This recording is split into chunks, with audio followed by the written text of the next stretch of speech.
अपनी चर्चा आचार्य निमिचर सिद्धांत चक्रवर्ती देव द्वारा रचित गोमशास्त्री कांड कर्म कांड के आधार से संग्रहित गुण स्थान प्रवेशिका में कल अपूर्व करण गुण स्थान की चर्चा चली थी। उसमें कल एक भाभी ने प्रश्न पूछा था, वो नहीं है आज, है ना, नहीं है, आपने पूछा था ना प्रश्न कि कांडक किसे कहते हैं। स्थिति कांडक शब्द आया था ना, तो स्थिति का कांडक मतलब एक तरीके से उसको घटाना, समझ में आई बात, घटाना।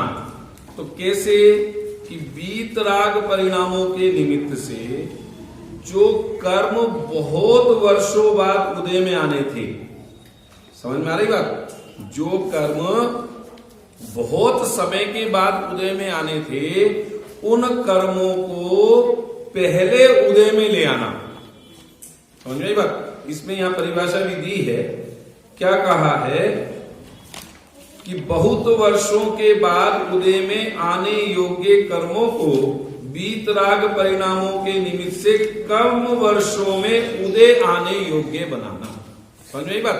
माने कोई कर्म, अब एक उदाहरण से समझा रहा हूं, कोई कर्म हमारा 10 साल बाद उदय में आना था, लेकिन उस स्थिति कांडक, यहाँ पे स्थिति किसको कहा था, समय को परिभाषित करने के लिए बंध के 4 बात भेद बताए थे ना, प्रकृति बंध, प्रदेश बंध, स्थिति बंध और अनुभाग बंध। स्थिति मतलब कितने समय के लिए कर्म बंधा, है ना, तो उस स्थिति को घटा देना। वो कर्म 10 वर्ष बाद उदय में आना था, तो वो 4 वर्ष मतलब 6ठे वर्ष में उदय में आने योग्य बनाना। समझ में आ गई बात। इसका नाम है कांडक, माने कर्म की स्थिति का कांड कर देना, मतलब उसको घटा देना। और गुण श्रेणी निर्जरा, एक प्रश्न ये भी आया था, गुण श्रेणी निर्जरा किसको कहते हैं। देखो, जितनी कर्मों की निर्जरा पहले समय में होती है ना, सुनना जरा ध्यान से भी, जैसे 8:01 पर 100 कर्मों की निर्जरा हुई, समझ में आई बात। तो उस 100 कर्मों 8:02 पर उससे भी असंख्यात गुणी कर्म की निर्जरा होगी।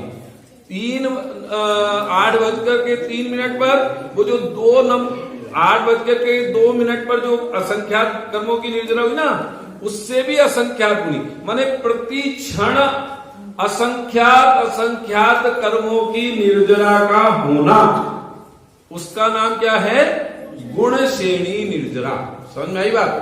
देखो, ये जो काम चलता है, ये काय में चलता है, सारा का सारा काम कर्मों में चलता है। ध्यान से सुनो, ये जो गुण श्रेणी निर्जरा हो रही है, स्थिति कांडक हो रहा है, अनुभाग कांडक हो रहा है, ये काम काय में चल रहा है मुकेश जी, सारा का सारा कर्म में। कर्म किसकी पर्याय है, उद्गल की। तो वो कर्मों में ये जो स्थिति कांडक घात, अनुभाग कांडक घात, गुण श्रेणी निर्जरा, ये जो काम हो रहा है, ये वीतराग परिणामों के निमित्त से होता है। मुनिराजों को इसका लक्ष्य नहीं होता है। एक भजन आता है, एक भजन की एक पंक्ति आती है,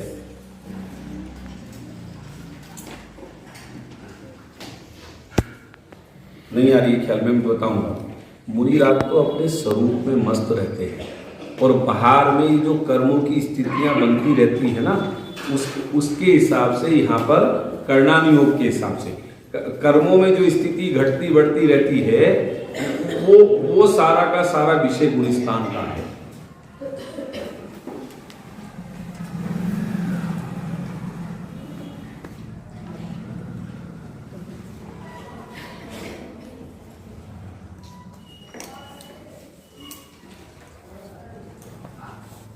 हूँ शांति में ध्रुव ज्ञान में ऐसी प्रतीति, तब ऐसी प्रतीति जब जगे।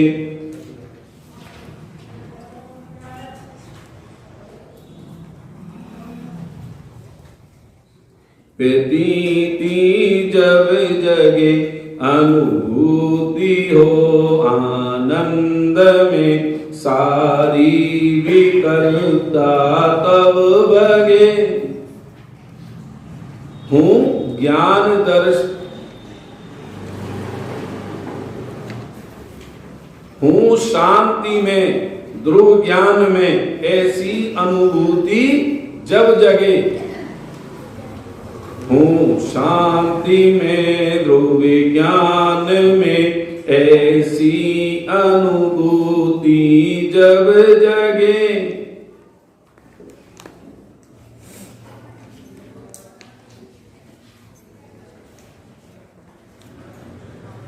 तप घोर करे आकाश चले, है पार नहीं जिनके बल का। मन वांछित रूप बना सकते, हल्का भारी लंबा छोटा। जो सर्वौषधियों की निधि है, रीति अक्षीण से ने टोटा। पर नहीं प्रयोग करे जिनका, निज ख्याति लाभ पूजा हेतु। ऐसी ऐसी रिद्धियां मुनिराजों को ध्यान के प्रभाव से प्रकट हो जाती हैं, उन्हें पता भी नहीं रहता। उदाहरण आता है कि हाँ आता है, विष्णु कुमार मुनिराज को रिद्धि प्रकट हो गई थी, लेकिन नहीं पता रिद्धि किसके प्रभाव से प्रकट होती है, कौन से तप के प्रभाव से।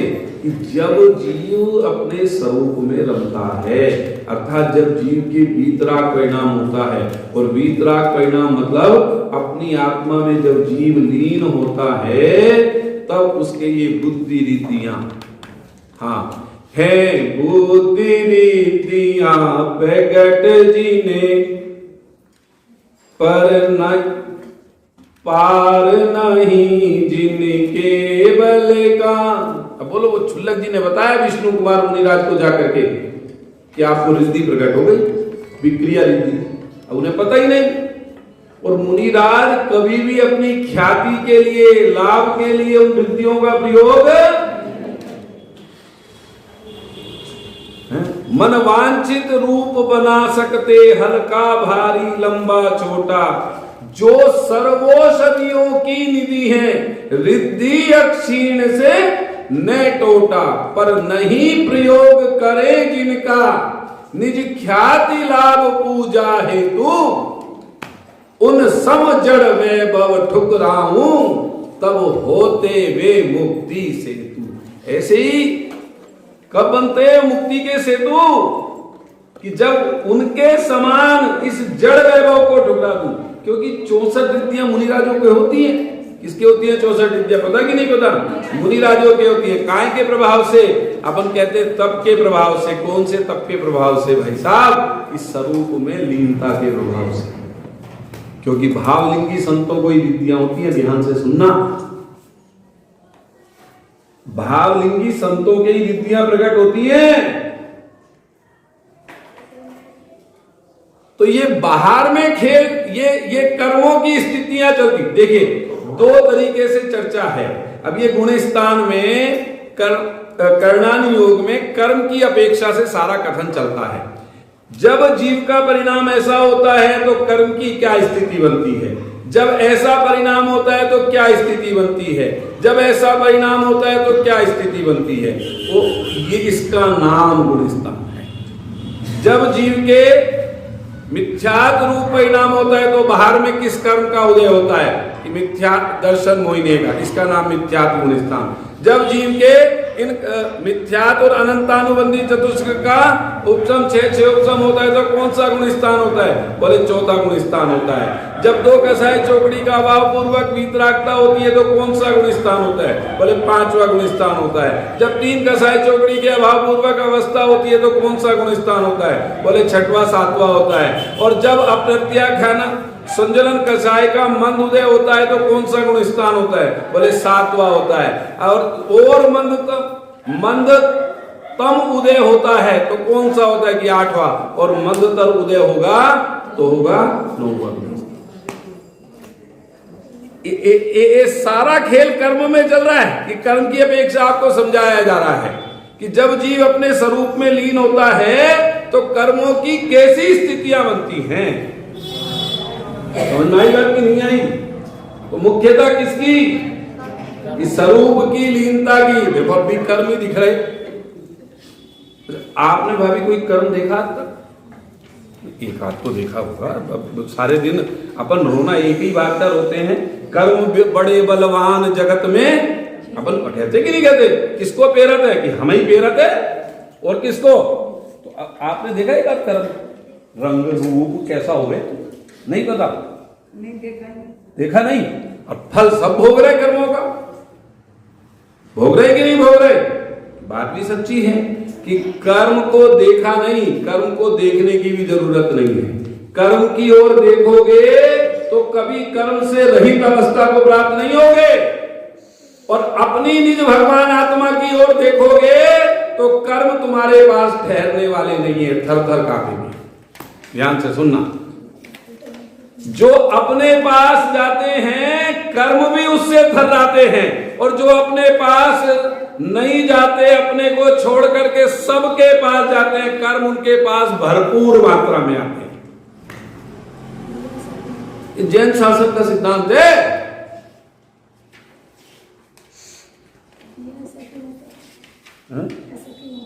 ऐसा क्यों होता है? जब तुम अपने में ही नहीं ठहर सकते। अपना काम क्या है? जीव का काम क्या है? क्या है बोलो? अब पता ही नहीं तो अपने का तो। अब तुम्हारा नाम साधना जैन, पत्नी संदीप की है ना, Shri Sandeep Kumar Jain, Prince general store वाले। 2 बच्चे, इनको पालना, इनका खाना बनाना, बच्चों को पालना, इनका खाना बनाना, और ये बर्तन करना, और ये करना, और ये करना। मैं स्त्री हूं, मैं बुआ हूं, मैं चाची हूं, मैं ताई हूं, मैं बुआ। ये तो मानते अपन। मैं ये सभी के साथ हम अपने अपने ऊपर घटित करें, लेकिन भाई साहब विचार तो करो गंभीरता पूर्वक। मैं आज भी दिन में विचार कर रहा था, ईमानदारी से आपसे बता रहा हूं गद्दी पे बैठ के, कि ऐसे ऐसे ज्ञानी चले गए। बोलो विचार करते हैं हम अभी वर्तमान में भी हैं। रतन चंद जी भारी हैं, बोलो उनका स्वर्गवास हो गया। अभी ये कौन से आचार्य ज्ञान सागर जी चले गए। तो बोलो ये पर्याय तो अपने को सबको ही छोड़ के जानी है ना।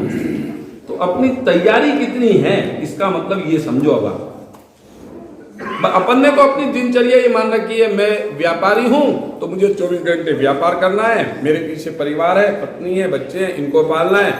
इतने में ही रह करके सिमट कर करके हम संतुष्ट हो जाते हैं। भाई साहब ये मनुष्य भव इसलिए नहीं मिला है। इस मनुष्य भव में अपनी आत्मा को जानने का उपक्रम करना चाहिए।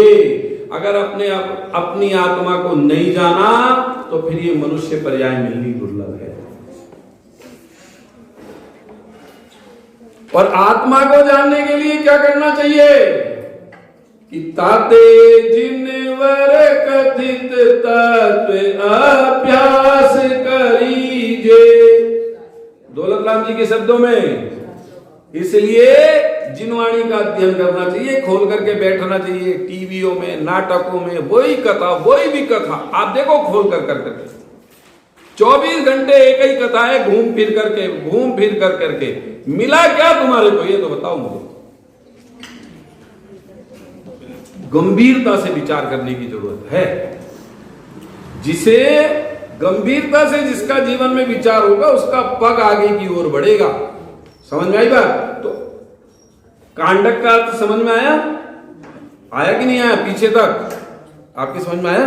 कांडक का मतलब कर्म की स्थिति को घटा देना। जो 10 साल में उदय में आना था उसे 6 साल में उदय आने योग्य बना देना, उसका नाम स्थिति कांडक घात। और गुण श्रेणी निर्जरा माने एक समय में जितनी निर्जरा हुई दूसरे समय में उससे असंख्यात गुनी, तीसरे समय में उससे असंख्यात गुनी, चौथे समय में उससे असंख्यात गुनी, 5वें समय में उससे असंख्यात गुनी। इसका नाम है गुण श्रेणी निर्जरा। ठीक है, ऐसे ये 8वें गुणस्थान तक की चर्चा कल अपनी हुई थी, और ये भी चर्चा आई थी कि अपूर्व ही परिणाम होते हैं। समझ में आई बात? समझ में आ रही बात? जब जीव आत्मा में रमता है तो आत्मा में रमने वाले जीव के अपूर्व भी आनंद आनंद आनंद आनंद आनंद का भोग करते हैं, तो वह उसी में तन में रहते हैं। देखो, जिसको जिसका रस होता है उसे उसके पास अथवा उसके साथ रहना अच्छा लगता है। समझ में आई बात? जुआरी हो ना, जुआरी, तो जुआरी को किसके साथ रहना अच्छा लगता है? जुए वालों के साथ रहना अच्छा लगता है, उसको उसका रस है। शराबी को शराब के साथ रहना अच्छा लगता है। सज्जन लोगों को सज्जन लोगों में बैठना उठना अच्छा लगता है। ज्ञानी धर्मात्माओं को ज्ञानी धर्मात्माओं के बीच में उठना बैठना अच्छा लगता है। और जो पात्र जीव होते हैं, जो मोक्षगामी जीव होते हैं, उन्हें अपनी आत्मा में रहना अच्छा लगता है, क्योंकि आत्मा की अनुभूति हो गई ना एक बार, तो ये पता चल गया कि सुख इसका नाम है। समझ में आई बात की नहीं है? तो वो निरंतर उस आत्मा में तल्लीन रहते हैं, और जैसे जैसे आत्मा की तल्लीनता बढ़ती जाती है वैसे वैसे बाहर में कर्मों की ये स्थिति बनती चली जाती है। परिणामों में विशुद्धि का बढ़ना ये कर्मों की स्थिति का घटना होता है। देखो, अभी बैठे बैठे पता चले कि अपने को 10 लाख रुपए का फायदा हो गया, तो अंदर में कैसी प्रसन्नता होगी। हाँ जी, समझ में आ रही बात? प्रसन्नता होती है ना अंदर में, अंदर बड़ी गजब की। अब वो वचन गम्य नहीं है। समझ में आ रही बात? वो होगी कि नहीं गौरव भाई? होती है ना अंदर में खुशी है। ऐसे ही जो अपनी आत्मा में रमते हैं उनके आनंद का कोई ठिकाना नहीं है। उनके आत्मा की जिनको रुचि होती है तो वो आत्मा की बात भी करते हैं, तो उनका मन बड़ा प्रफुल्लित हो जाता है, और उस प्रफुल्लित पने का नाम ही परिणामों की विशुद्धि है। पहले तो आत्मा की बात सुनने में रुचिकर लगे कि वास्तव में ये बात किसकी है? मेरी है। आत्मा मतलब मैं, मेरी बात कही जा रही है। मैं पुरुष हूं, मैं फला हूं, इसकी बात नहीं, मैं आत्मा हूं। आत्मा सुनते ही ऐसा लगे कि ये मेरी बात है, तो जिनवाणी का एक वचन भी तुम्हारे से छूट नहीं सकता, तुम्हारी स्मृति में जमे बिना नहीं रह सकता। कोई हमारे को कठोर वचन बोल दे, है ना, बोलता है ना, तो वो हमारे को कैसे याद रह जाते हैं? भाभी जी, मुकेश जी, कैसे याद रह जाते हैं? क्या लगता है कि वो मुझे कहे? समझे? तीर की भांति, सूल की भांति चुभते कि नहीं चुभते? ऐसी जिनवाणी की बात सूल की भांति नहीं चुभनी चाहिए। जिनवाणी की जब चर्चा चले तो ऐसा लगना चाहिए कि ये मेरी बात है, दूसरे की बात नहीं। और आत्मा की बात आए तो वास्तव में जब आत्मा की मिथ्यात्व, आत्मा को मिथ्यात्वी कहा जाए तो बोले हाँ, ऐसी दुर्दशा मैंने अपने आप कर रखी है। और सम्यक्त्व की चर्चा आए तो हाँ, मैं सम्यक्त्व को प्राप्त कर सकता हूं। ऐसी दृढ़ श्रद्धा अनुभूति अंदर में जिनवाणी को सुनते हुए बढ़नी चाहिए जिनको।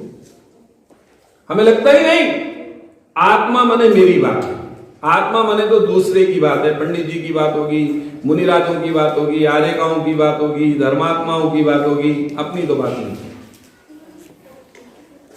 सुखी किसे किसे होना है बोलो? उत्तर भी ऐसा ही है सबका, सभी को होना है। अपन अपन अपन बहुत मतलब क्या कहते हैं, ब्रॉड माइंडेड है ना, क्या शब्द आता है राजकुमार जी? हम तो सबकी सोचते हैं, सबको सुखी होना है, लेकिन अपने को नहीं होना है। क्यों?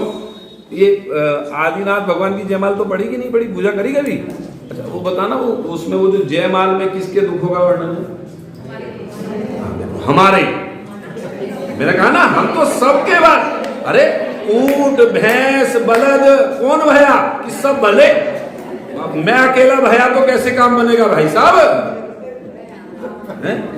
नरक में कौन गया? खाली उनको सब गए तो मैं भी गया। कमाल की बात, अकेले की बात थोड़ी है, हम तो सभी की बात। गौरव भाई, सब गए तो हम भी गए। त्रियंश में कौन गया कि हम सब गए तो हम भी गए। इससे काम चलने वाला नहीं है। ये 4 गति के दुखों में आज तक किसने परिभ्रमण किया? कि मैंने परिभ्रमण किया। और किसके कारण? कि अपनी भूल के कारण। दूसरे के कारण परिभ्रमण नहीं किया। ना मुझे कोई परिभ्रमण करा सकता है। अपनी भूल के कारण मैंने परिभ्रमण किया और अपनी भूल को सुधार करके मैं इन 4 गति 84 लाख योनियों का परिभ्रमण मेट भी सकता हूं। लेकिन मेटने का पुरुषार्थ तो दिखे।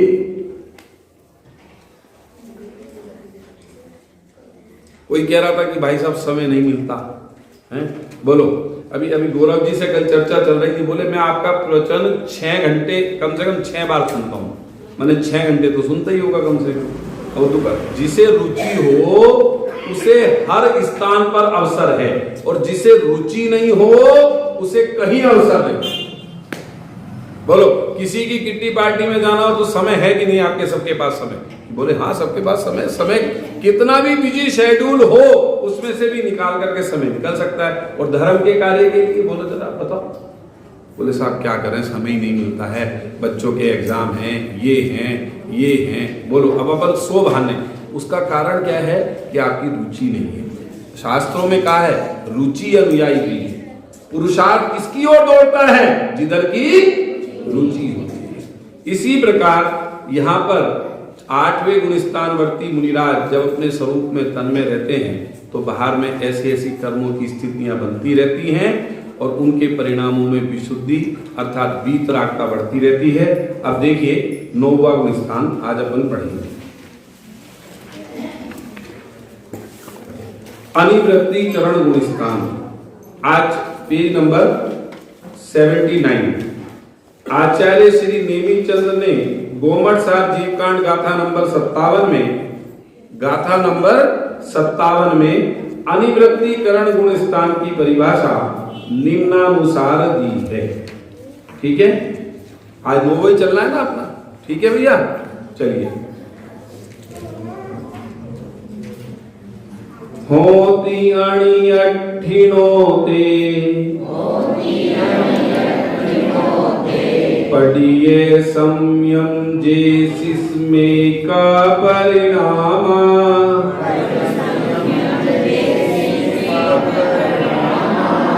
पढ़िए संयम जैसी में कक परिणाम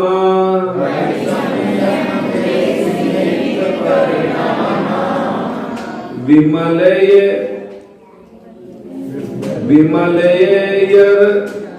जान हुए हंसी। सुनो, अब ये मेरे को भी नहीं आती प्राकृत तो इसलिए गलती हो रही है। विमल यर झाण हुए हैं वह सिंहासी है ना, निद दड़क कम बना है ना।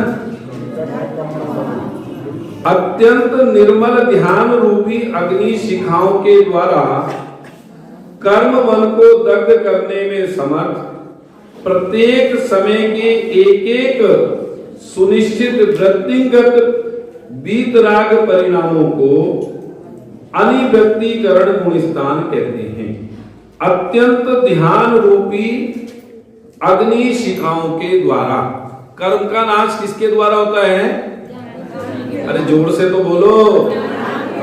ध्यान रूपी अग्नि के द्वारा है ना। ध्यान रूपी अग्नि शिखाओं के द्वारा है ना।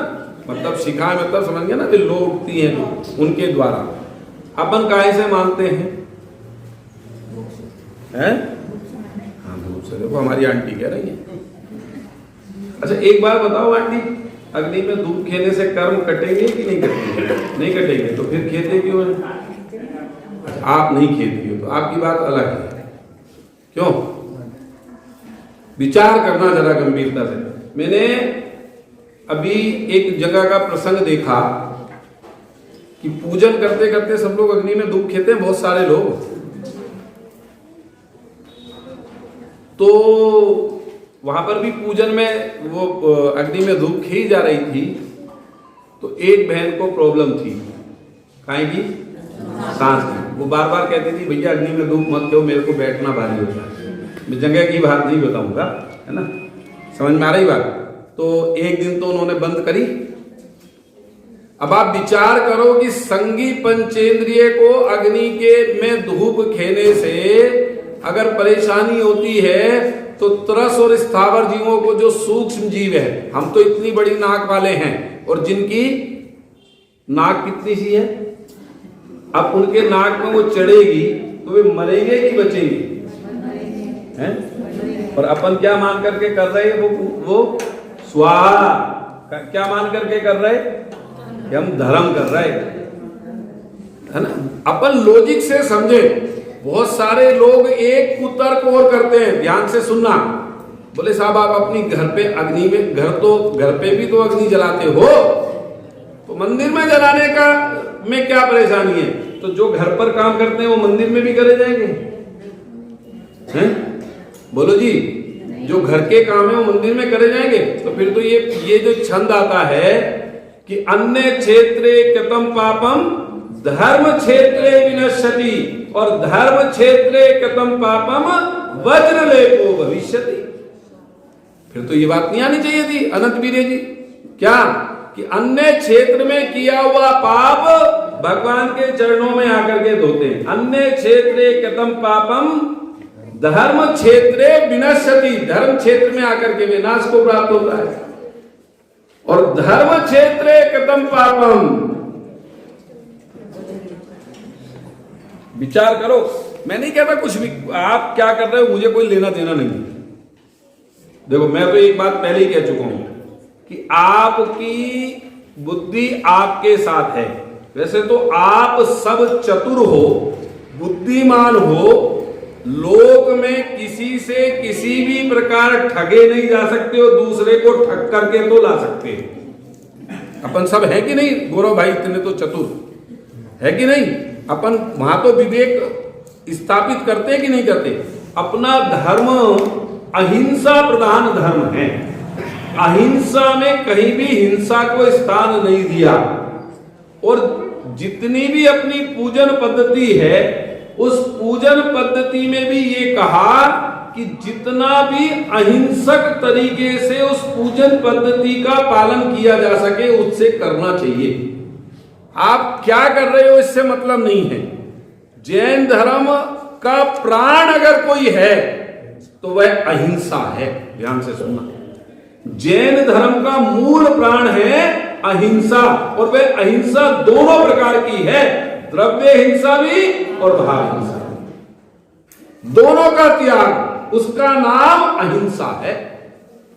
जैन दर्शन केवल बाहर की हिंसा के त्याग की बात नहीं करता, मुनिराज दोनों प्रकार की हिंसा को टालते हैं। आपने पढ़ा है मुनिराज की स्वरूप में अहिंसा महाव्रत? किसने पढ़ा है? पढ़ा है भाभी जी? नहीं पढ़ा। गौरव भाई पढ़ा है?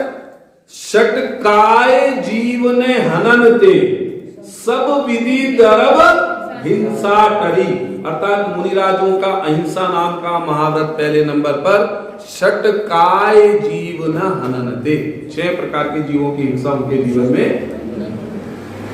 सब विधि, सब प्रकार की हिंसा का जिन्होंने नाश कर दिया है, वो द्रव्य हिंसा हो या भाव हिंसा हो। समझ में आई बात? तो जब उनके वीतरागता प्रकट होती है मुनिराजों के,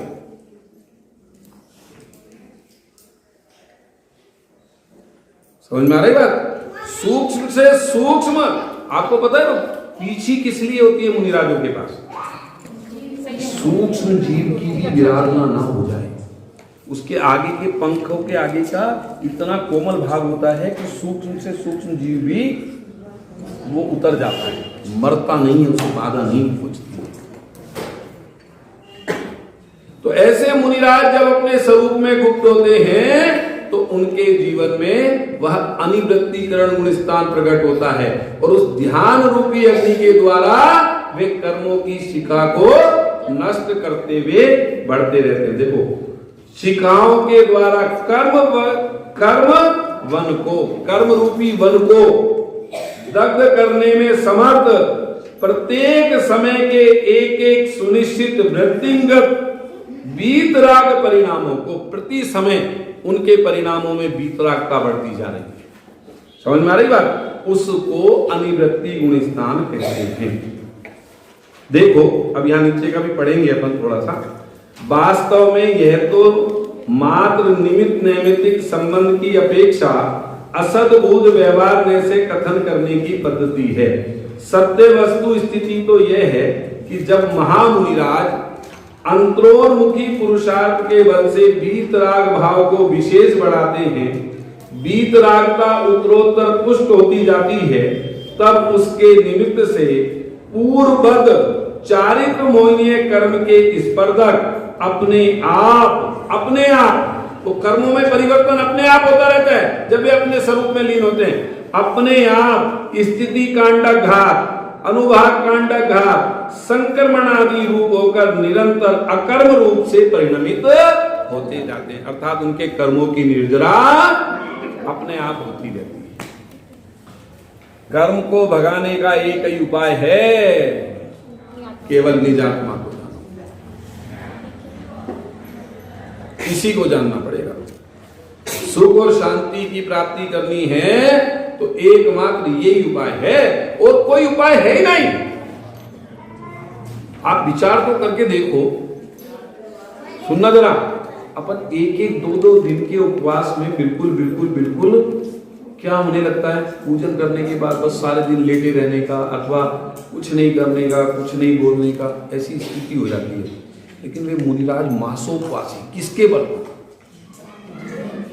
और प्रसन्न ऐसे नहीं मरे से। समझ में आ रही बात? किसके बल पर? आत्मा के अनुभव के बल पर। जब स्वरूप में गुप्त होते हैं तो शरीर पर दृष्टि जाती नहीं। समझ में आई बात? शरीर पर दृष्टि जाती नहीं है, और स्वरूप में रहते हैं तो आत्मा मस्त रहती है और शरीर क्रश होता चला जाता है, सूखता चला जाता है। मुनिराज आहार स्वाद के लिए नहीं लेते हैं, शरीर के लिए नहीं लेते हैं, गड्ढा भरने के लिए लेते हैं, क्योंकि इस मशीनरी से काम लेना है।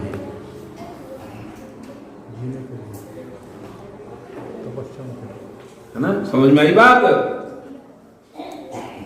शरीर है ना, इस शरीर से काम लेना है। काय का? कि रत्नत्रय रूप धर्म की साधना इस शरीर के माध्यम से करनी है। इतना ही आहार देते हैं बस से। ऐसा नहीं कि अगर ज्यादा आहार देंगे तो प्रमाद आ जाएगा। समझ में आई बात कि नहीं आई? आता है मेरे ख्याल से, क्या भैया राजकुमार जी, एक हिस्सा भोजन है, एक हिस्सा भोजन और 2 हिस्से शायद पानी है। कैसे बताते हैं? हाँ, 1 हिस्सा भोजन और 3 हिस्से पानी लेते हैं। समझ में आई बात? अब मेरे हिसाब से 2 हिस्से था, 1 हिस्सा खाली रहता है। हाँ, 1 हिस्सा भोजन और 2 हिस्से पानी और 1 हिस्सा खाली। प्रयोजन शरीर को पुष्ट करना नहीं है, शरीर से अपना काम निकालना है, और वह है रत्नत्रय की साधना। समझ में आई बात?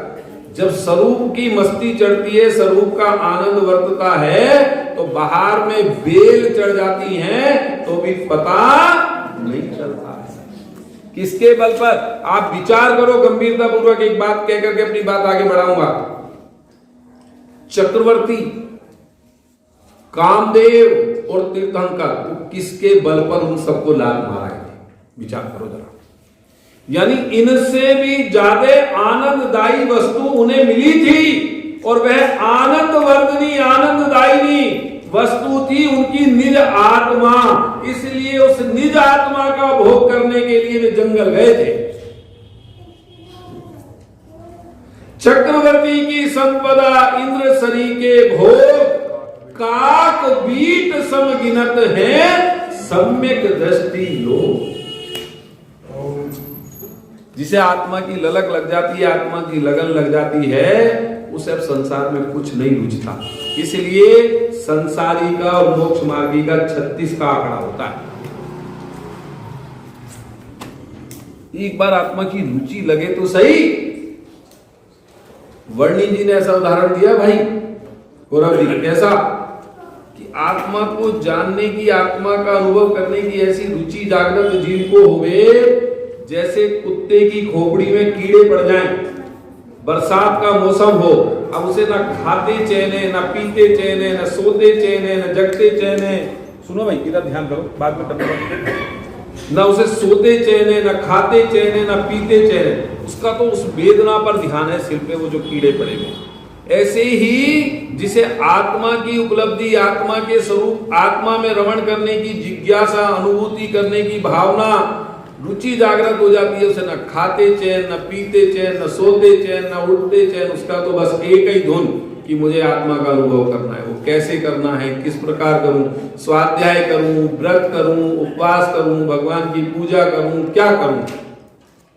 अब उस लगन में, उस धुन में, आत्मा की धुन में उनके बाहर से उपयोग हटता चला जाता है और भाई साहब अंदर में उपयोग सिमटता चला जाता है। ज्ञानी उपयोग को समेटता है अंदर की ओर और अज्ञानी उपयोग का फैलाव करता है। मैं इसे भी जानूं, इसे भी जानूं, इसे भी जानूं, इसे भी जानूं, और ज्ञानी सबको जानना छोड़ करके एक को जानने का पुरुषार्थ करता है।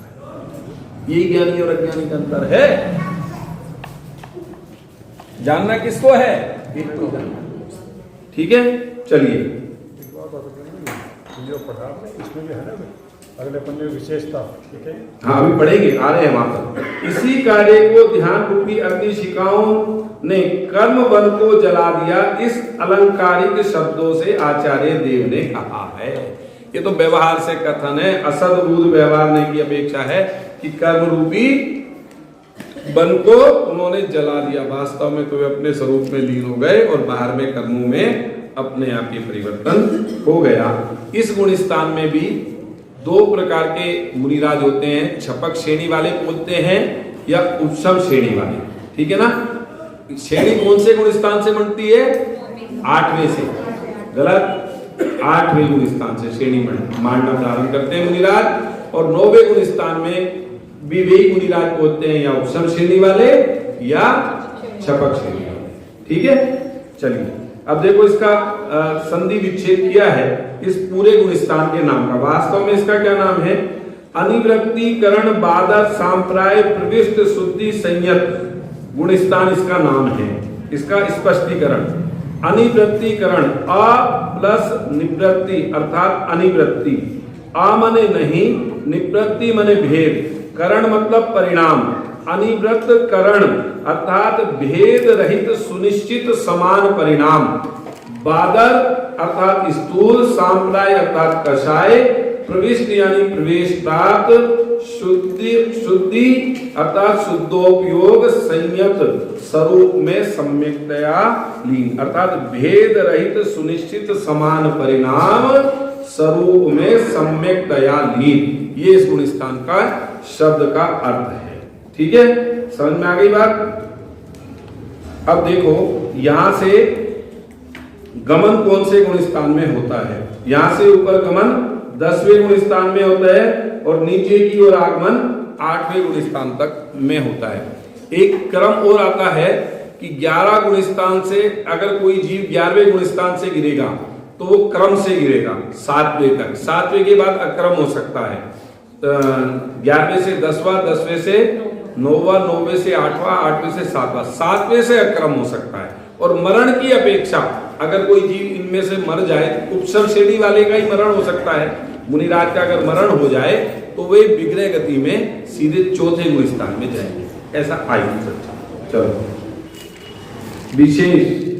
विशेषता, अनंत गुणी विशुद्धि आदि आवश्यक कार्य अष्टम गुण स्थानवती है। जैसे अनंत गुणी विशुद्धि आदि 8वें गुण स्थान में होती थी, वैसे इसमें होती है।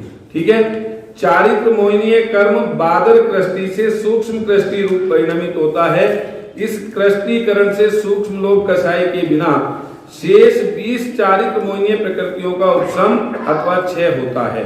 चलिए अभी मैं आगे बढ़ता हूँ यहाँ से भी। कृष्टि का मतलब क्या है? हाँ, कृष्टि शब्द का अर्थ भी मैं भी आपको बताता हूँ। हाँ, आया है कृष्टि शब्द का अर्थ भी। देखो कृष्टि शब्द का अर्थ यहां पर, कृष्टि का अर्थ है क्रम से हीन होने को कृष्टि अथवा अनुकृष्टि कहते हैं। काय का कि अनुभाग फलदान, अनुभाग जो होता है ना फल देने की शक्ति कर्म में, वो उत्तरोत्तर कम हो जाना, इसका नाम कृष्टि है। समझ में आई बात? मतलब घटता जाना, कृष्टि मतलब घटता जाना, क्रम से हीन होते हुए जाना, कर्म के अनुभाग अर्थात फल देने की ताकत को। ठीक है, समझ में आ गई बात? अरे समझ में आई कि नहीं आई बात? दूसरी बात मैंने एक चीज और बताई थी आपको कि 7वें गुण स्थान में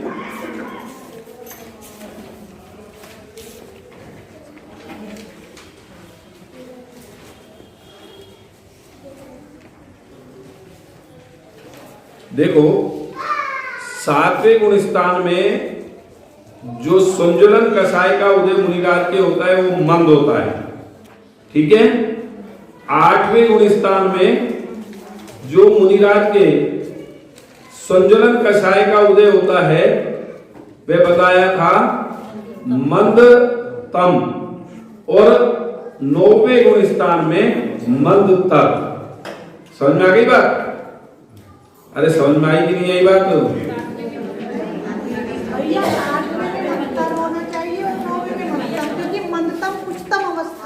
हाँ अभी रुको, मेरे को इसमें एक बार देखना है, मैं वही देखने जा रहा हूँ। ऐसे ही है इसमें लिखा तो है। हाँ 9वें में मंदतम है। हाँ पहले मंदतर और मंदतम, इस तरीके से 9वें गुण स्थान तक की अपनी चर्चा यहाँ पर होती है। 10वां गुण स्थान खोलेंगे। ठीक है, 10वां गुण स्थान मंद, मंदतर और मंदतम। ठीक है, 8वें में मंद तर और 9वें में मंदतम। ठीक है,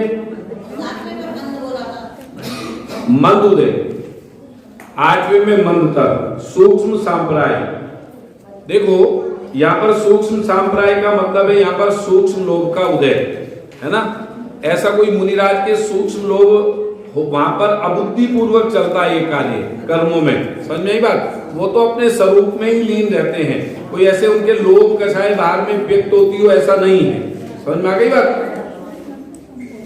सूक्ष्म सांप्राय आचार्य नेमीचंद ने गोमटसार जीवकांड गाथा नंबर 60 में सूक्ष्म सांप्राय गुण स्थान की परिभाषा निम्नानुसार दी है।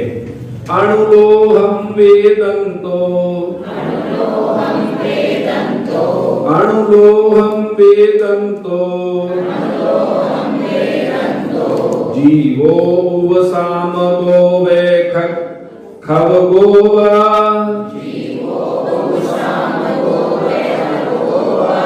सोसुहम सांपरायो, जहर खादेणु नओ किंची, जहर नहीं है, जहर खादेणु नओ किंची,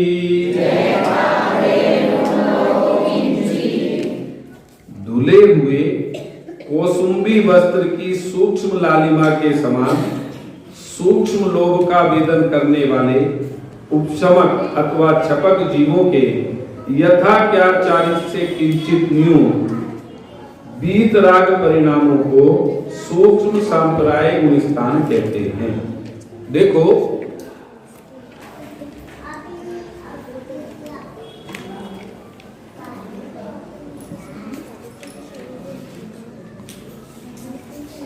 एक सराग चारित्र होता है, एक वीतराग चारित्र होता है ना। 7वें गुण स्थान तक तो सराग चारित्र माना है। ठीक है, 8वें गुण स्थान से वीतराग चारित्र की संज्ञा दी गई है। और 12वें गुण स्थान व्यक्ति मुनिराज के जो चारित्र कहा जाता है वो यथाख्यात कहा जाता है। 11वें गुण स्थान व्यक्ति के भी यथाख्यात चारित्र है, लेकिन वो छूट जाने वाला है। यहाँ पर जो उनके सूक्ष्म लोभ का उदय होता है, वो कोई बाहर में व्यक्त उनको कोई किसी प्रकार का लोभ होता है ऐसा नहीं है। वो वीतराग दशा अंदर में बरतती है, शुद्धोपयोग रूप दशा ही उनकी चलती है। उस दशा के साथ साथ जो कर्म की स्थिति, अभी उनके कौन से कर्म की सत्ता बची हुई है चारित्र मोहिनी में? संजलन, है ना? समझ में आ रही बात? तो संजलन में क्रोध, मान, माया, लोभ, तो अब इनका भी नाश का क्रम है। तो सबसे लास्ट में कौन सी कसाई बचती है 10वें गुण स्थान में? लोभ, सूक्ष्म लोभ। समझ में आई बात? आपको पता है 4 प्रकार की कसाई बताई थी ना, अनंतानुबंधी, अप्रत्याख्यान, प्रत्याख्यान और संजलन।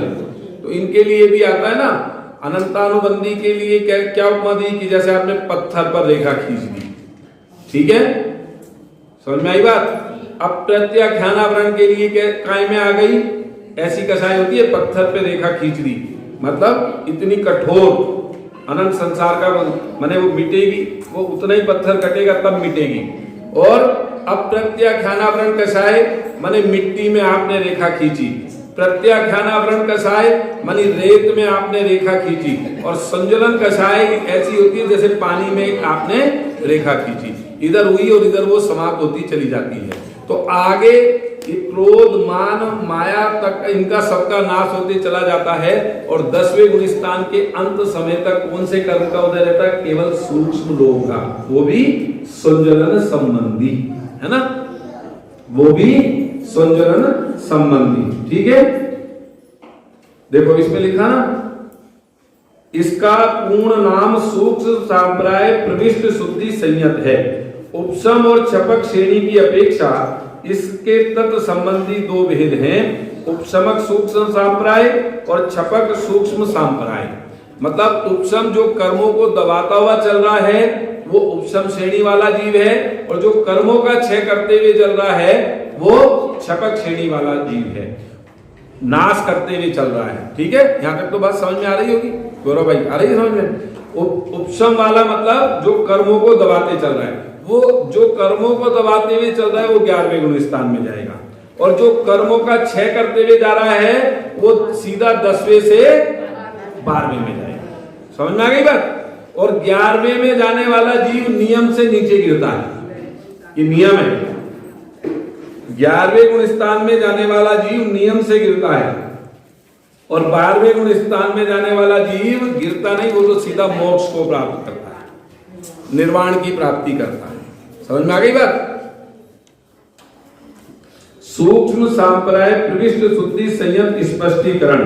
सूक्ष्म अर्थात अत्यंत हीन अनुभाग, सांप्राय अर्थात कषाय, प्रविष्ट मतलब प्रवेश प्राप्त, शुद्धि मतलब शुद्धोपयोग, संयत मतलब स्वरूप में सम्यक्तया लीन, अत्यंत हीन अनुभाग युक्त लोभ कषाय के वेदन सहित विशिष्ट वृद्धिंगत स्वरूप में लीन शुद्धोपयोग परिणाम युक्त जीव सूक्ष्म सांप्राय प्रविष्टि शुद्धि संयत है।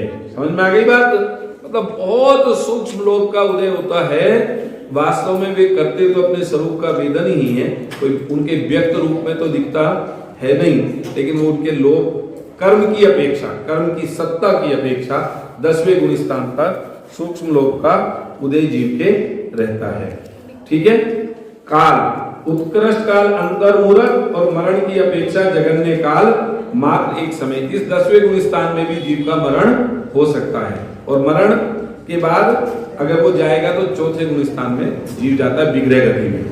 उपशमक का यहाँ से ऊपर की ओर गमन 11वें में ही तथा छपक श्रेणी वाले का 12वें में ही होता है। ठीक है? उपशम श्रेणी मानने वाला नियम से 11वें में जाएगा, और छपक श्रेणी मानने वाला नियम से 12वें में जाएगा। उपशमक का श्रेणी से गिरते समय नीचे की ओर 90वें गुण स्थान में गमन होता है। जब वो ऊपर से गिरेगा तो क्रम से गिरेगा, 7वें तक का क्रम है। यहाँ 9वें गुण स्थान से आगमन होता है। उपशमक का 11वें गुण स्थान से गिरते समय भी यहाँ आगमन होता है। उपशमक का मरण के बाद विग्रह गति में प्रथम समय में ही चतुर्थ गुण स्थान में गमन हो जाता है। अगर इस गुण स्थान में जीव का मरण हो जाता है, मुनिराज का मरण हो जाए, तो बिगड़े गति किसे कहते हैं? बोलो जी, बोलो जी, पीछे बोलो। कि देखो, जब यहां से जीव मरा, मान लीजिए मेरी आत्मा यहां से मैं निकला यहां से, तो मैं निकलने के बाद दूसरा जन्म जब तक नहीं लेता उसको कहते हैं बिगड़े गति। और वो कितनी देर में जन्म ले लेते हैं? 4 समय अधिक से अधिक। जो लोग कहते हैं ना भूत व्यंतर वो भटक रही है आत्मा किसी जीव की, ऐसा कुछ हमारे यहाँ जिनागम में नहीं होता है। वो तो 10 प्रकार के देव बताए हैं, भूत पिशाच व्यंतर आदि, वो उनकी कोटि में चले जाते हैं। समझ में बात? 3 मोड़े और 4 समय नियम से। और समय की परिभाषा आपको बताई थी, क्या बताई थी भैया जी? कि एक पलक के झपकने में असंख्यात आंवली चली जाती हैं, और एक आंवली में जगन्य असंख्यात समय युक्त जगन्य असंख्यात समय होते हैं। समझ में आई बात? समय इतना छोटा सी इकाई है, तो 4 समय में जीव नियम से जन्म ले लेता है। तो 4 समय में अधिक से अधिक है, वो भी हो सकता है यहां से जीव जाए और ऊपर सीधा मान लो उसमें देवगति में जन्म लेना, तो सीधा डायरेक्ट ऊपर ही जन्म होना है, तो सीधा वहां जन्म हो जाएगा। यहां से जाकर के कहीं इधर उधर जन्म लेना है, तो यहां से पहले आत्मा उठेगा सीधा ऊपर ही पहले, ये क्रम है। फिर वो कहीं से मोड़ ले सकता है, क्योंकि आत्मा का स्वभाव ही ऊर्ध्वगमन है। समझ में आई बात? उसमें आता ना द्रव्य संग्रह में ऐसा। चलो 10वां गुण स्थान पूरा कर रहा हूं, ठीक है? यहां तक तो समझ में आ गया। अब अनंत गुणी विशुद्धि आदि आवश्यक कार्य अष्टम गुण स्थानवती यहां पर भी होते हैं, ठीक है? और यहां पर सूक्ष्म लोक कषाय का उदय होता है। ज्ञानावरणादि 3 घाती कर्मों का जगन्य स्थिति अनुभाग वाला आश्रव बंद होता है। जो ज्ञानावर्णी, दर्शनावर्णी और अंतराय, इन 3 कर्मों का यहाँ क्या आश्रव और बंद होता है, लेकिन वो जगन्य स्थिति वाला होता है, मतलब कम से कम स्थिति लेकर के वो कर्म बंद होता है। क्योंकि क्यों स्थिति अनुभाग कहां से पढ़ते हैं भैया जी? अंकित जी, स्थिति अनुभाग कहां से पढ़ते हैं? बोलो जी, शुरू में बताया था, स्थिति अनुभाग कषाय से पढ़ते हैं। ध्यान से सुनना, स्थिति अनुभाग जैसी कषाय होती है जीव की, वैसे उस हिसाब से बनते हैं। और यहाँ तो सूक्ष्म लोक का उदय है, वो भी अबुद्धि पूर्वक है, बुद्धि पूर्वक नहीं है। तो इसलिए जगन्य समय युक्त, बहुत कम समय के लिए बंद होता है, ठीक है? कितने कर्मों का? अरे बोलो, 3 कर्मों का। मैं सोचता हूं वास्तव में बहुत हमारी सभा के श्रोता धैर्य वाले हैं, बहुत कुछ समझ में नहीं आता, लेकिन फिर भी बेचारे बैठ के सुनते हैं वास्तव में। यहां सांप्राय शब्द अंतादीपक है, अतः यहां तक के सभी गुण स्थान सांप्राय अर्थात कषाय सहित ही हैं। 10वें गुण स्थान तक सारे के सारे गुण स्थान कषाय सहित हैं। देखो राजकुमार जी, एक बात और आती है, 10वें गुण स्थान तक शुद्धोपयोग ही नहीं होता। समझ में आई बात? ऐसा भी कहते हैं, वो कहते हैं बीतराग चारित्र होने पर ही शुद्धोपयोग होता है, और वो होता है 11वें में, 12वें में और 13वें में। समझ में आई बात? समझ में आई बात कि नहीं आई बात? अब वो किसकी अपेक्षा देख रहे हैं? वो कर्म की अपेक्षा से कह रहे हैं। अपेक्षा समझनी पड़ेगी कि कर्म की अपेक्षा से शुद्धोपयोग कहां से हो जाएगा, क्योंकि कषाय विद्यमान है। लेकिन भाई साहब, जिनवाणी में शुद्धोपयोग नहीं होवे तो कर्मों की निर्जरा कैसे होवे? और शुद्धोपयोग का मतलब क्या, मैंने पहले भी बता चुका हूं, फिर समझ लेना। किसके बल पर ये सब कुछ छूटता है? बाहर का धंधा किसके बल पर? निज आत्मा की। देखो सुनो एक मिनट, एक बात गंभीरता से सुनना। ये 10वां गुण स्थान मेरा पूरा हो गया।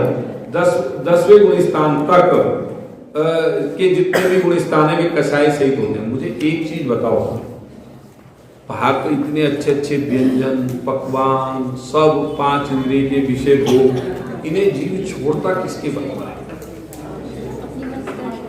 हाँ जी, मन की दृढ़ शक्ति के कारण। तो ऐसे ही बिना मतलब ही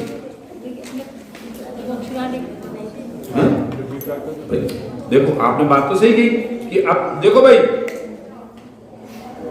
पीछे कौन बात कर रहा है?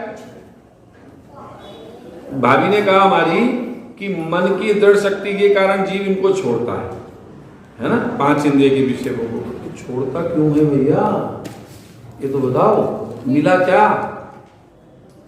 निज आत्मा का सुख नहीं, निज आत्मा का सुख नहीं मिल रहा है। किसके कारण? इंद्रिय भोग। इंद्रिय भोग। बहुत सुंदर उत्तर है। अब सुनना जरा सी बात, आप कह रहे हो अनंत विधि, अपने 5 इंद्रिय के विषय भी छोड़े और आत्मा का सुख भी नहीं मिले, तो बोलो कैसे मार्ग बने? ये बताओ। समझ में आ रही बात? मेरी बात समझ में आई? नहीं आई बात समझ? अपन जंगल में भी गए, जंगल में गए मतलब जंगल में गए का मतलब अपन मुनि बनकर करके जंगल में गए, है ना, सब विषय भोगों का त्याग कर करके, और आत्मा का सुख तब भी नहीं मिला, अनंत वीर्य भी। तो बोलो फायदा रहा कि नहीं? ईमानदारी से अगर आप ये कहते हो कि शुद्धोपयोग 12वें गुण स्थान में होता है अथवा 11वें गुण स्थान में होता है, तो भाई साहब 12वां और 11वां गुण स्थान तो बहुत ऊपर जाकर के आता है। अगर आत्मा का संवेदन, वो सुख जैसा सुख सिद्धों के उसकी कणी का भी यहां प्रकट नहीं होवे, तो उसके बल के बिना बाहर का त्याग यथार्थ आप कर ही नहीं सकते। देखो एक उदाहरण देता हूं, उदाहरण देकर के बात आप अपनी समाप्त करूंगा। एक असरफी यहां पड़ी थी और इस असरफी को हमने देखा कि असरफी है, इससे माला माल हो गए, है ना। तो फिर उससे और आगे को चले तो थोड़ी सी एक असरफी और दिखाई दी, फिर एक असरफी और दिखाई दी, फिर आगे गए, फिर एक असरफी और मिली, और फिर वहां खुदाई करी तो वहां खजाना मिल गया। तो अपन बिल्कुल बोलो धनाढ्य हो गए कि नहीं हो गए? लेकिन पहले नंबर की अगर असरफी नहीं मिलती तो हम धनाढ्य हो सकते थे, और हम धनाढ्य होने का आगे उस खजाने को प्राप्त करने का पुरुषार्थ कर सकते थे कि नहीं कर सकते थे? इतनी सी बात है। चतुर्थ गुण स्थान में आत्मा का इतना सही वेदन होता है, उस वेदन के प्रभाव से जीव के जीवन में बाहर में त्याग, संयम, नियम बढ़ते चले जाते हैं, और बढ़ते बढ़ते बढ़ते उसके जीवन में मुनि दशा आ जाती है, और मुनि दशा में जाकर के वो अपने शुद्धात्मा के स्वरूप में ऐसा तन्मयत्व को प्राप्त होता है कि वो सिद्धत्व को प्राप्त करके। बोलो पूछना चाह रहे? समझ में आई बात? स्वरूप का संवेदन नहीं होवे, असरफी मिलना मतलब चतुर्थ गुण स्थान में स्वरूप का संवेदन, बिना ग्रहण के त्याग नहीं होता, और बिना ग्रहण के जीव त्याग करे तो वो त्याग यथार्थ नहीं होता। ध्यान से सुन लेना, ये सूत्र लिख लेना मेरी बात को। बिना ग्रहण के त्याग नहीं होता, और त्याग करे ग्रहण पूर्वक तो सच्चा त्याग, और अगर ग्रहण नहीं कुछ भी किया और खाली बाहर में त्याग कर दिया तो फिर भाई साहब वो त्याग यथार्थ नहीं होता। इतनी बात कहकर के अपनी बात समाप्त।